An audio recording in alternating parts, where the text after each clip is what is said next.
Hi everybody, this is Jeremy with Southern Roots, Alabama. Today I'm going to show you how to make a anchor for shark fishing.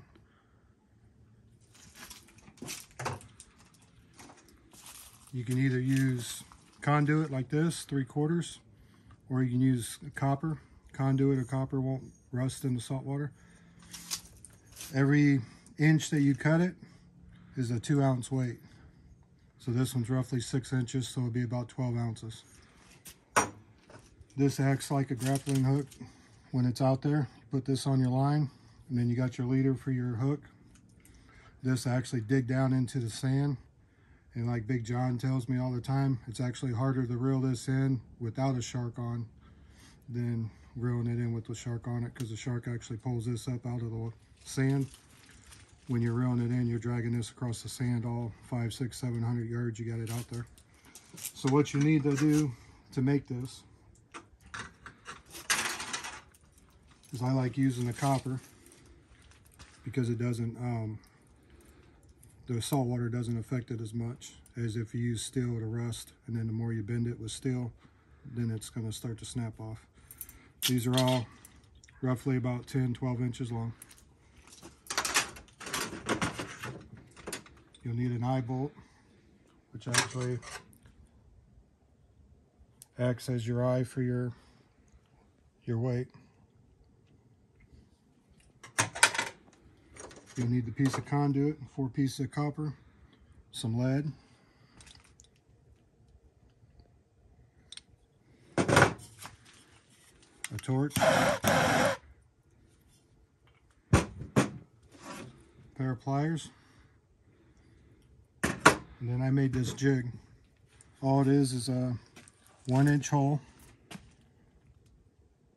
with a 1/2 inch hole drilled in the center of it. And then from here to here is 7 inches. So you set it up like that. You put this inside it. All right, so you take the copper wire, and all you gotta do is just bend it, and then take a hammer and just smash it down.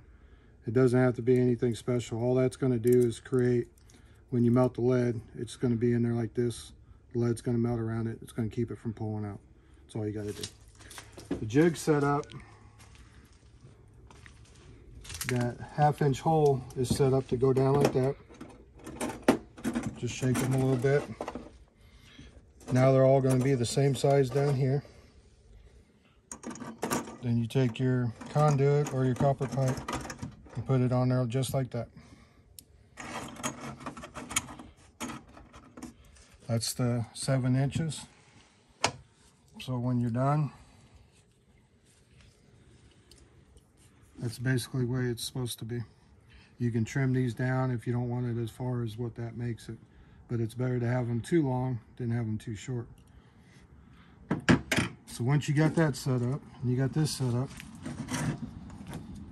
this may or may not be the safest way to do it, but as long as you're outside, it's not raining, you got a pair of pliers, and you got your safety glasses, you're good to go. So all you do is you heat it up.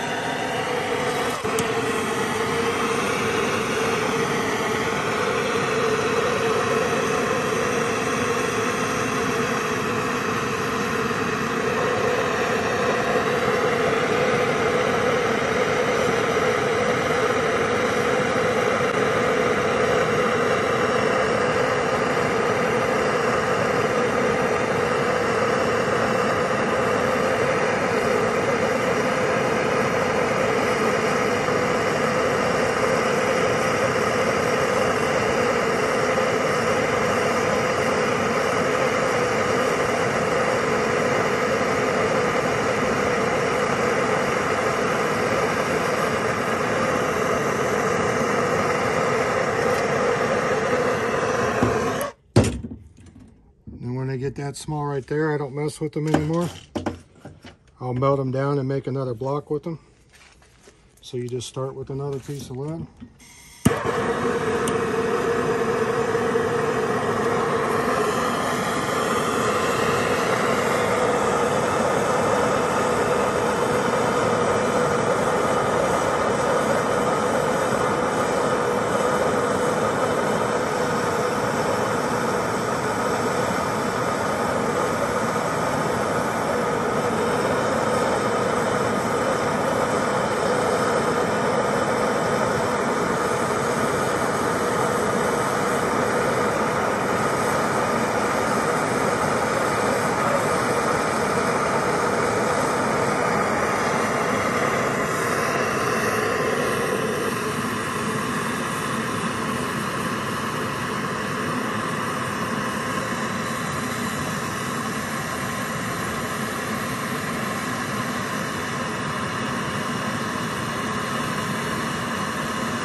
Okay, once I get to that point right there,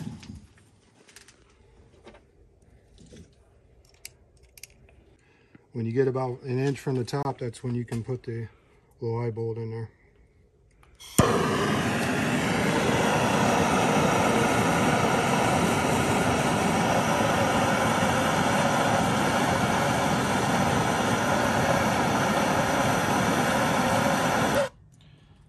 There you go. Now when you get to the top, that eye bolt's not going to go anywhere because of the threads. The lead's actually melted around it. So you let it cool off for a couple seconds. If you want to speed the process up, just tap it. All right, so I pulled it out.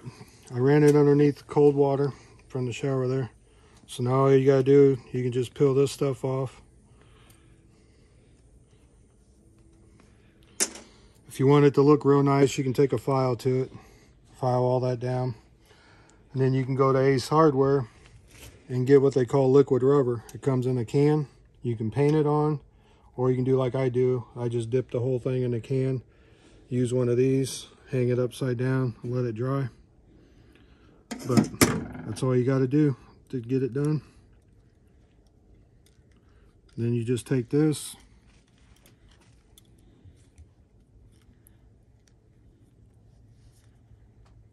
you can cut these back a little bit if you want, or you can leave them the 7 inches that they're sticking out. The only thing that should rust on this would be that. You can get these in stainless steel and galvanized. If you get it in galvanized, the salt water won't rust it. I mean, it does over time, but it's nothing like if you get steel or something. But the copper, it'll tarnish and turn black, but it's going to stay pliable all the time. The steel would actually turn to rust, and then when you do this too much, it's going to snap off. So the copper is actually going to last longer. It might cost you a little more, but if you do construction, you can find it on the construction sites, little scrap pieces, and it'll do just fine. You can buy the lead like I do on Marketplace, Facebook Marketplace, or you can actually buy it on Amazon. It's about $2 a pound. Piece of conduit's about $6 for an 8-foot stick. You can use 1/2 inch if you want, or 3/4. And something I forgot to tell you, this is 3/4 inch conduit. That hole's 1 inch. The conduit's 3/4 on the inside, not the outside. It's actually 7/8. So that way, you put a 1 inch hole in there, this fits right down in there. So that's your finished product. It's a little harder when it's cold out like it is, because the lead, it doesn't take a lot for the lead to melt, so it doesn't take a lot for it to cool off. So when it's cold, it dries faster, and sometimes it's just a little harder to get it melted all the way down to the end. So hope you liked the video. Appreciate you watching it. Don't forget to hit the subscribe and notification button. Thank you.